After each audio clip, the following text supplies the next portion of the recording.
Well, I think we're live. Sorry about that. That was interesting. Let's go. Good morning. Good morning. Good morning. How are you, my friend? How are you, my friend?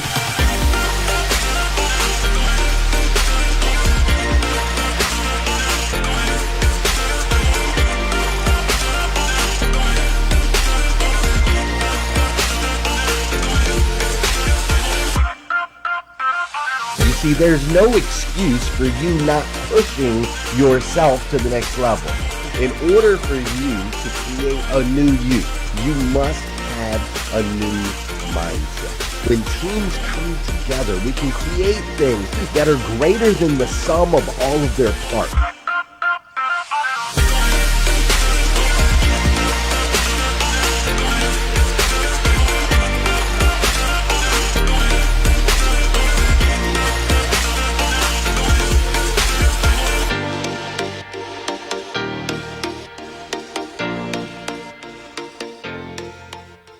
Hashtag rise and grind. I love it. I love it because it's a motto of mine. When your feet hit the floor, you better be moving. But his show is live at 5:30 a.m. Monday through Friday. His goal is to be the #1 most watched morning show in the world. This video asks people to watch the show. I'm asking you to watch the show for motivation, for education, for inspiration. And there'll be some celebrity guest interviews on Fridays. Good luck, Glenn. God bless you. And we're on the same page. Hi guys, check out this show Rise and Grind on Facebook Monday to Friday, 5:30 a.m. It's really inspirational, it's motivational, it's got celebrity on it. So it's really a cool show. Just check it out. Hey everybody, this is Drew Brees, quarterback for the New Orleans Saints. More than ever, friends, it's important we rise, evolve, and make an impact together. So join Glenn Monday through Friday mornings on hashtag Rise and Grind for just that. Motivation, education, and inspiration is exactly what this world needs. Join in on the hashtag Rise and Grind. Good morning and welcome to hashtag Rise and Grind. I am your host, Glenn Lundy. I am a husband to one, a father to seven, and the creator of what is going to be the #1 most watched morning show in the world. It is 5:30 a.m. and I hope that you are ready to rise and grind. Good morning. Good morning. Good morning. How are you, my friend? How are you, my friend? I think I see Bill Have out there today. Great to see you, Bill. What's up? I had to show some of those videos just for you specifically. Good morning, good morning, good morning. Today is Wednesday. That's right. Today is Wednesday, December 2nd, 2020. Can you believe it?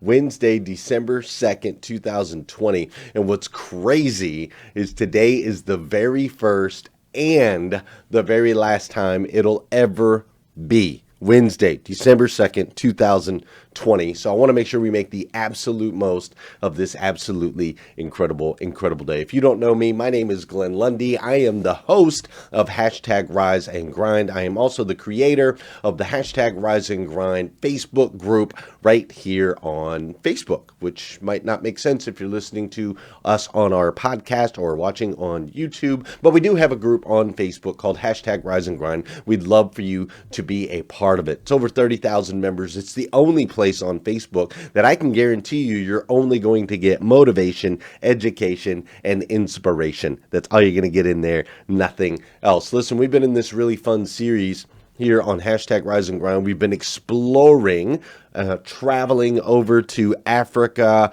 and getting to understand their culture and getting to understand their belief systems and really just extracting what we can from this amazing place, right? Like this incredible continent with 54 different countries on it that has just so much diversity in it. It's really, truly beautiful. As a matter of fact, this week we learned about this word called Ubuntu, which means I am because you are. We also went back and studied some African proverbs, right? Some that we knew and recognized, like a bird in the hand is worth two in the bush. But then there was also a really, really special one yesterday. This ancient proverb that says, if you see something floating, know that it was made or designed. Otherwise, it would sink. And I found that proverb really powerful because I know that there are a lot of us that are floating in a lot of different areas, floating financially, floating spiritually.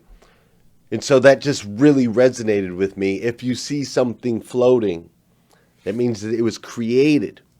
It was designed. So therefore, there's a creator. And you have worth and you have value. Otherwise, you would sink.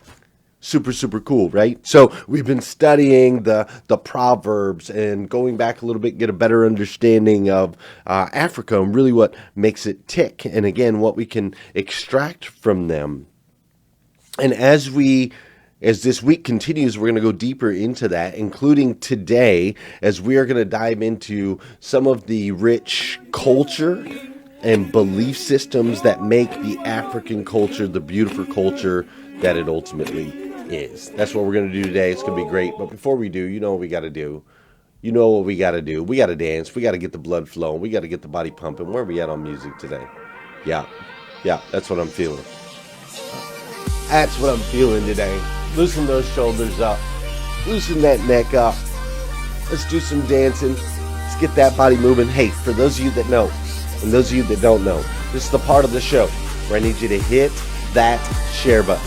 That's right. I need you to hit that share button because I believe if we can change the way people start their day, it'll make a massive impact on this planet. I truly believe that. And sometimes all it takes to change the way somebody starts their day is for you to hit that share button.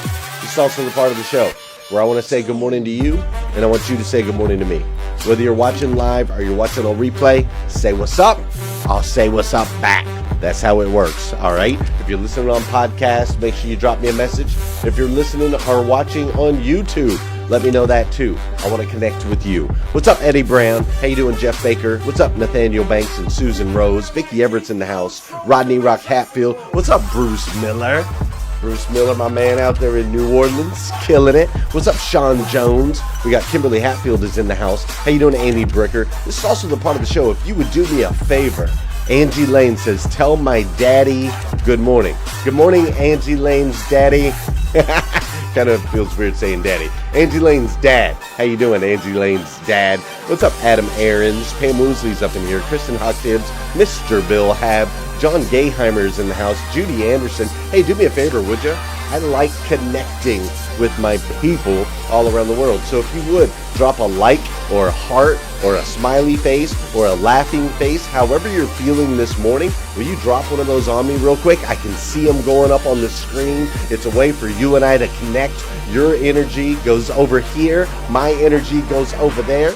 We reciprocate. It's incredible. So if you would do that, that would be amazing. There you go. I'm seeing them now. Yes. Look at all those likes. Look at all those hearts. That's what I'm talking about. What's up, Scott Simons? He had a birthday yesterday. My man. What's up? Oh, Jeff Baker says, yo, Glenn. What's up, Jeff Baker? Great to see you. You guys feeling it this morning? What's up, Don Sankey? Kim Wilson is in the house. Julio Soto all the way from Puerto Rico. Kevin Bailey's in the house. Where's my Australian friend? We have an Australian friend that typically watches every single day. I don't see her right now, though. What's up, Tina Zimmerman up here in the house? Tina Kelly Overfell. We got Terry LaPierre in the house. Emily Gowler. What's up, Emily? How you doing? We still tracking down Will Smith? He's coming, girl. He's coming. Hey, listen. Do me a favor if you haven't already. I want you to open your hashtag Rise and Grind planner. So in the hashtag Rise and Grind planner, we do something cool. There's actually a quote on the top of every single page, and that quote is submitted by an actual Rise and Grind member, right? All of the quotes are submitted by members. And today's quote was submitted by Rachel Flaherty, who's just an amazing human. Her husband, Travis, is in our 800% club. And Rachel's quote was, I can accept failure.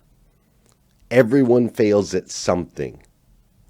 I can't accept not trying. You know, I read that this morning. I thought, man, what an incredible quote, Rachel. Thank you so much for sharing that. I've had some thoughts and some ideas, some directions that I thought I wanted to take, and maybe, you know, considering like this could be an opportunity for this, or this could be an opportunity for this, but maybe I don't want to take too much on my plate. You know, does it fall in line with the core values? All of those questions, right? And I read that this morning, and it was like, dude, the one thing I cannot accept is not trying. Let that one sit. Let that one resonate. And then let's dive into this incredible series as we get a better understanding of Africa's belief systems. We're going to get a little granular. We're going to get a little deep. But it's going to be good. Thank you, Rachel.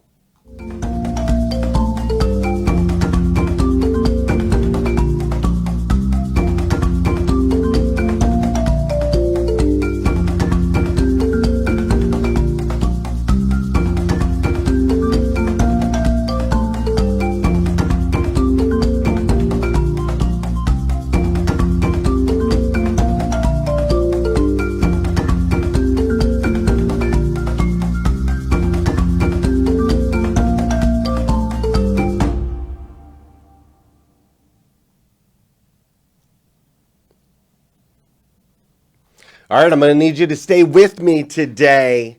Stay with me this morning, all right? I'm going to take you on a quick journey. We're going to go back in time about 100 years to get a better understanding of what's going on a spiritual level when it comes over to the continent of Africa, this incredible continent, 54 different countries across the board, right? So 100 years ago or so, actually early 1900s, so about 120 years ago, Christianity and Islam started to make their way across the continent of Africa. So fast forward to today, and when it comes to Africa, about 51% consider themselves Christians in the southern half of Africa. And then about 44% or 43% consider themselves Muslims in the northern half of Africa. Now we still have about 6% of people that don't go either way. 6% that still believe in the traditional religions that came from the country of Africa. Now, I look at that and I think, man, that's incredibly impressive. That's an incredibly impressive wave of spiritual understanding that has happened in a short period of time. I mean, if you think about it, right? They were just introduced to it 120 years ago. It's not that long ago, right? Not that long ago. It's incredible. Really incredible. So before that, you had the traditional religions, and a lot of those traditional religions, they still run through, right? They still resonate through Africa in these other religions. It's really interesting the way they look at spirituality. We're going to dive into that here in just a second. So you have the three common African traditional religions are something called Yoruba. That's Yoruba, Yoruba. You could say that with me this morning, Yoruba. And then you have Zulu, Z-U-L-U, Zulu. And then you have another religion called Igbo, I-G-B-O. All right? So Yoruba, Zulu, and Igbo are still practiced widely, but not in doctrine form the way that you and I might understand or to look at it.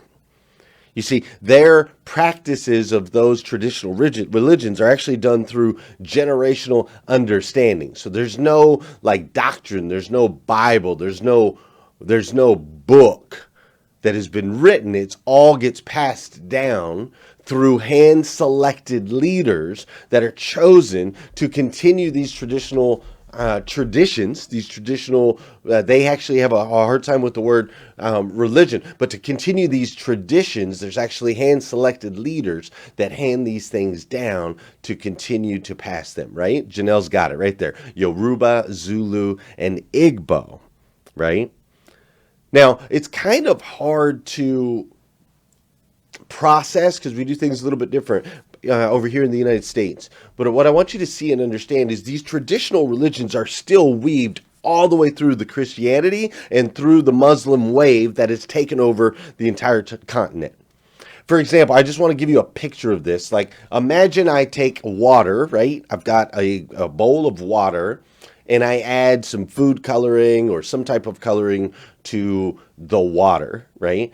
It changes the complexity of the water, changes the look of the water, changes the feel of the water, possibly even changes the taste of the water or the smell of the water, but ultimately it's still water. And that's what it's like over in Africa. So Christianity has weaved its way in as the predominant religion and spiritual understanding, followed by Muslim. But the traditional African culture still exists within the Christianity and the Muslim religions. Does that make sense? It's still water. You see, their traditions cannot be separated from the people. It's really interesting.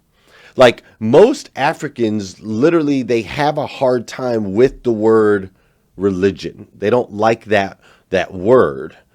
You see, giving it a name, something separate, calling it religion, implies that it's its own thing, that it's separate from the other aspects of their culture, society, or environment. And Africans just don't believe that. You see, to Africans, it's not religion, but rather it's simply a way of life. You see, African spirituality is truly holistic. That's as I learn more about this country, I realize, like, with words like Ubuntu, that is all inclusive. It is such a holistic society where they bring things together and they weave things together in such an incredible way that it's just the way that they live. It's not necessarily a place they go on Sunday. It's not necessarily a book that they read, but it's simply a way of life. To give you an example, in African culture, they believe like sickness is not only an imbalance of the body, right? But that it's also an imbalance in one's social life, which then ultimately can be linked to a breakdown in kinship with family relationships, or even to one's relationship with your ancestors. You see, they also believe that your ancestors play a huge role in your lives every single day today. From illnesses that may hit the caretaker of their graves, to good fortune to those that honor their legacies. See, it's so interesting, the inclusive nature of the African culture. Like, when it comes to their spirituality, it's not even uncommon. You can find older, not ancient, but older African, like, amulets, right, that are blended with the modern Christian or Muslim symbols. It's just inclusive. Everything about their culture is inclusive. And the more I learn about it, the more like this word inclusive shows up. I mean, their religion is inclusive of other beliefs. It's not separate. It's not like, oh, well, you're Christian, so you believe this, and I'm Jewish, so I believe this, and I'm Mormon, so I believe this, and all of that separation. It just doesn't exist that way. It's not how it works over there. Everything is inclusive and weaved into their traditions in a really beautiful way. Ubuntu. I am because you are. It brings everyone together. Their love and respect for their elderly and their ancestors. It brings everyone together. Even their rites of passage that they have. So they put their young men through these rites of passage, through these trials, to then be welcomed into the community.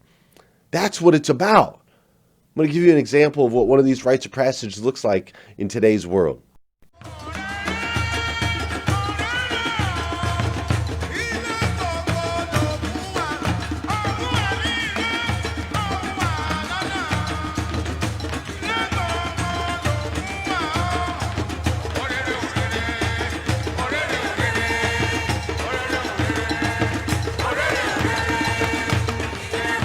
you all your ancestors.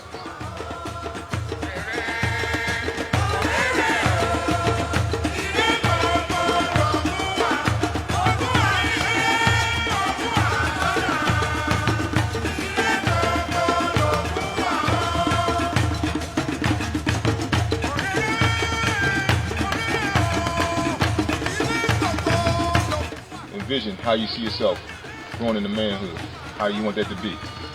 All right, I got that? Everybody got that? Yeah.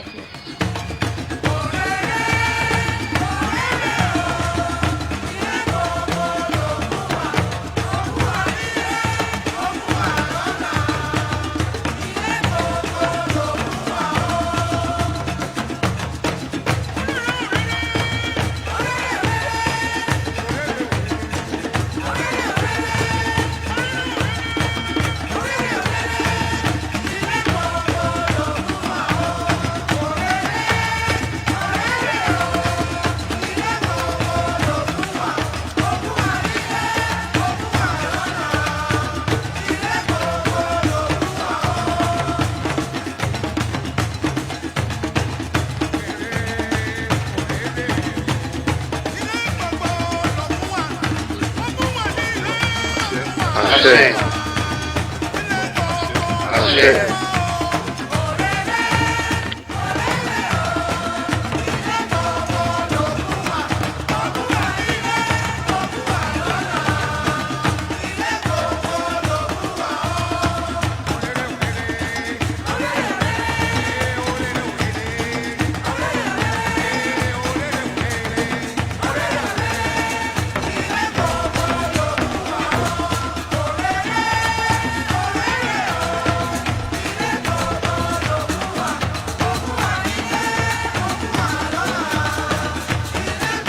Beautiful, right?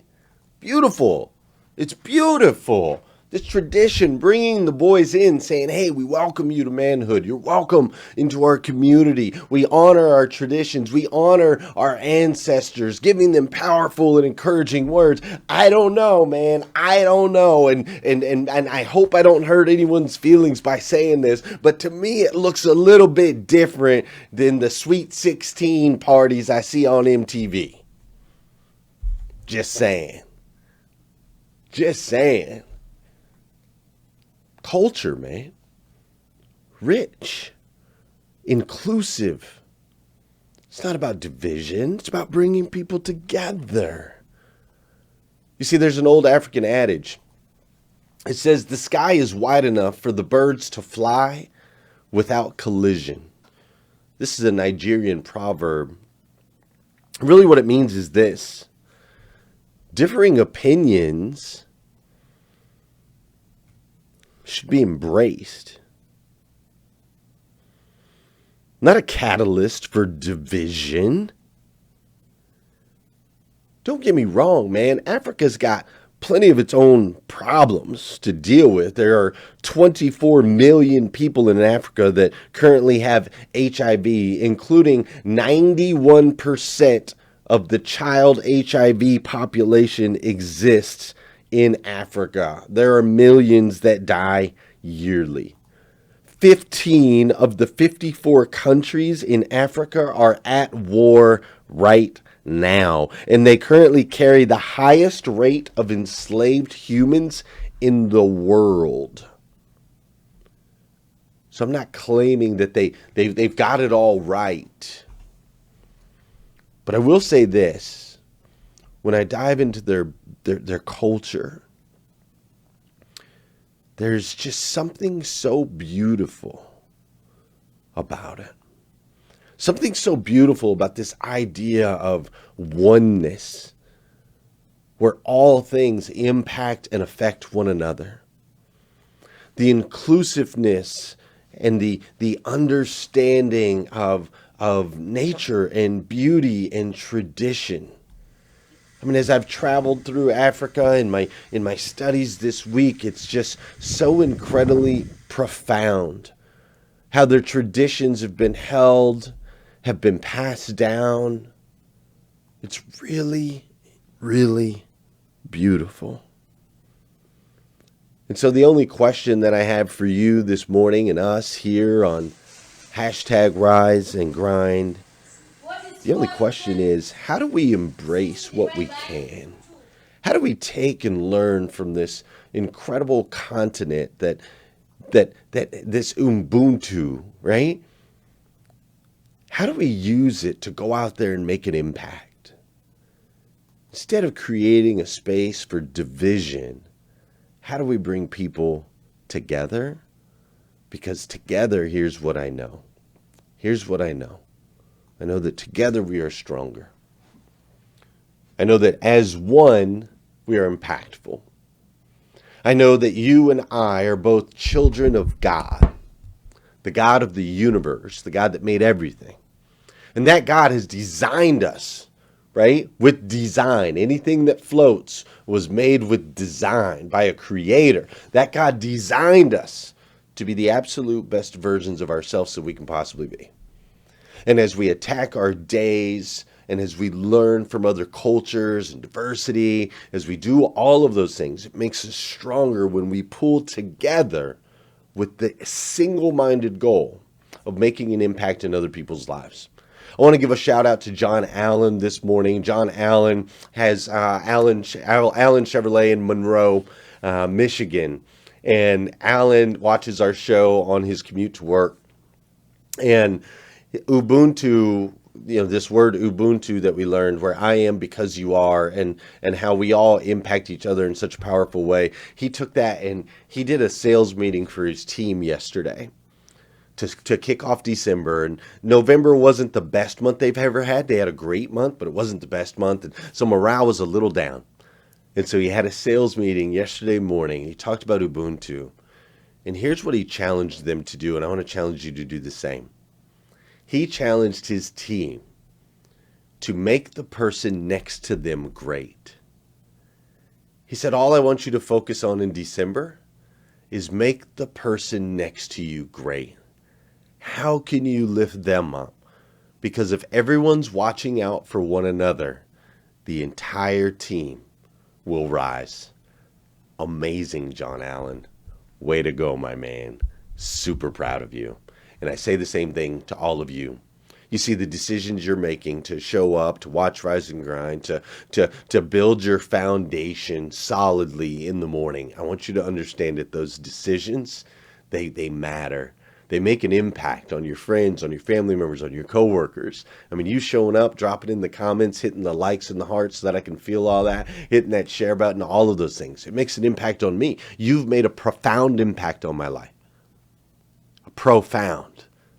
And I, for one, I absolutely love you for it. I do. I absolutely stinking love you. If nobody's told you that yet today, I want to be the first. I stinking love you. Marilyn Wilkin, Vicky Everett, Trien Top, Sean Jones, Rick Tamburino, Gail B. Craft, Young Darius Johnson, Jeff Baker, Brad Smith, James Gavin, all y'all, right? Liza, Scott, my CMA fam, Travis Flaherty, Emily Galler, all y'all that are watching at 8:30 a.m. Eastern time. I love y'all on YouTube, on podcasts. Dude, y'all are my people. Let's go out there and make each other great. If you need more videos like this, you can go to glennlundy.com. That's right. You can go to glennlundy.com. If you haven't got your hashtag Rise and Grind planner yet, you're going to want to go get that sucker. Just so you know. You're going to want to go get a planner. Go to riseandgrindplanner.com. That's where you can find it.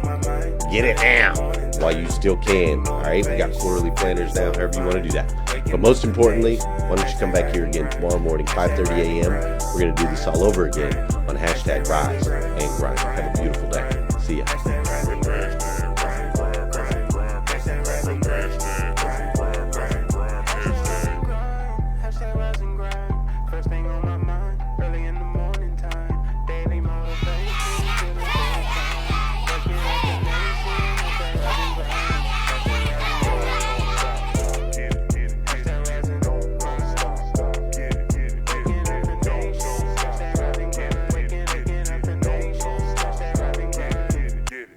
On my feet before the sunrise, stepped into my greatness, feeling powerful and energized. Thankful to be alive.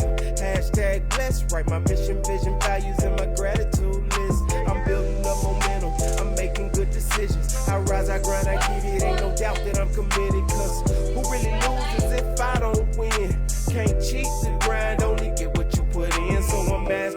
fundamentals. I'm focused on my physical. I'm developing spiritually and manifesting miracles. I'm gonna get it started, have a party in the morning, and I'ma wake the world. It's so alarming. I hashtag rise and grind, hashtag rise and grind. First thing on